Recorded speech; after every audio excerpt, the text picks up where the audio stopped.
What cracks me up is they get fired as a hitting coach from one team and immediately get hired by another team over and over and over and over and over and over again. I don't get it. You failed as a hitting coach at one team, and the other team hires this failed hitting coach. I understand it with managers a little bit. Like, a manager may have had a personality conflict with somebody on the team, or maybe he learned from a couple of move mistakes he made, and he's got to do something different with pitching. And okay, so the new team picks him up. But when you're teaching a skill and your teaching failed, how can the other organization hire you and not expect the same thing? Okay? It looks like the big league hitting coach's goal is to fill out a scouting report on tonight's pitcher. What's he throw in this count? What's his tendencies in this count? What's his out pitch? How does he work? Okay, that's good. And then set the ball on the tee and flip. It appears no one knows anything about the actual swing. So what this all boils down to mainly, I guess, is what Aaron Judge's agent said, that it's going to be today's 9-year-olds. When they reach the big leagues, finally, everybody will be doing what I teach. It's going to take a long time to break that bond, break that barrier.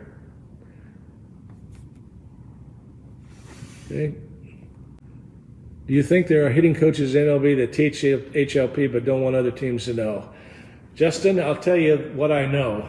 I know in 2000, it might have been 17 still, but it was probably 18, that the Mariners hired 4 people that have been trained by me. And I know at least 2 of them were asked in their interview if they knew and understood my stuff. And therefore they got hired.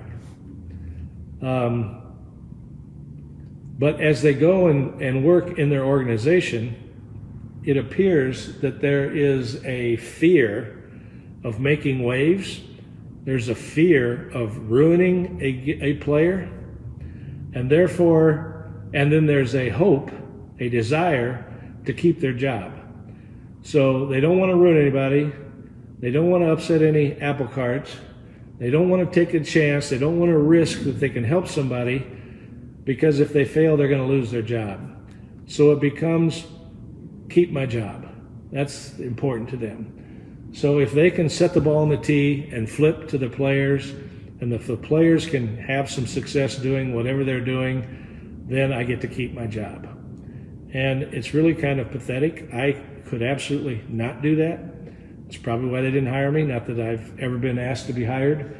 But I can't stand to see someone fail or not be as good as he could be because he's not as quick as he could be. And so back to your question, which was, do you think hitting coaches in MLB that teach HLP but don't want other teams to know? I think they're afraid to teach it, Justin.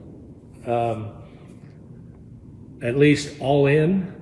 You know, they might be inching their way in little by little, although I question that. One of those hitting coaches with the Mariners I have been in the cage with since he became a hitting coach, and I could tell he wasn't teaching HLP.